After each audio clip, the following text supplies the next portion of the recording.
Hello, good morning! La Ilocano News. Ang datay dito ay Camp Valentin Itatanga Bigats. It's a sunny Tuesday morning and with me is the very gorgeous and accommodating police officer iti Lawag City Police Station in the person of Sir Joey, and he'll be tackling all about the national police clearance. Iso nga digitay awan pay knowledge na puno kasanod ti mangala iti police clearance.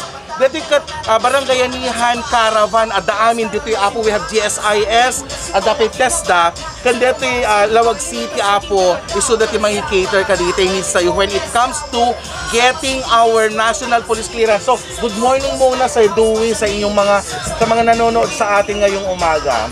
Yes sir, magandang umaga po sa lahat po nakikinig ngayon.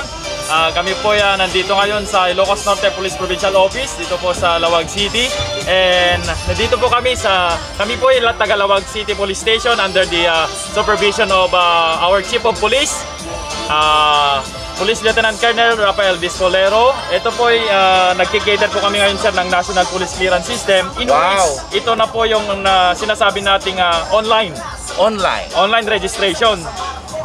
Not unlike before sir, yung national, what I mean is police clearance, kailangan natin na yung sedula, barangay clearance, fiscal clearance, and then magbabayad po tayo sa munisipyo or city hall. So, yun yung mga prerequisite na kinakailangan namin para makapag-release po tayo ng police clearance. Wow! Pero ngayon po, hindi na po. Meron pa tayong sinasabing national police clearance, kailangan lang natin mag-register through online. At wala na po tayong hinahanap na ganung mga papeles. Yes sir, pagkatapos po makapag-register online, sa Lawag City Police Station po, pwede na tayong mag-process. Kailangan lang po natin yung transaction details in which nakapagbayad through online sa bangko. Yes sir, ang ano po natin dito is online, wala po kasi tayong over the counter sa bangko sa Landbank. So we need to pay 7-Eleven, pay Maya, I think Red Dragon pa yata doon sa LBC. At the same time sir, sa iAccess, kung meron po tayong iAccess sa Landbank, pwede po doon sir, dire-diretso. Yes sir. Okay, so the National Police Clearance ID is one valid ID pwedeng gamitin natin sa lahat ng ating mga transaction every day. Yes sir, actually sir, for correction, National Clearance System lang siya sir. Certification sir, National Clearance Certification. Yes sir, not an ID po. Okay. Hindi po siya ID. We will be furnished isang clearance. Yes sir, yes sir. Okay.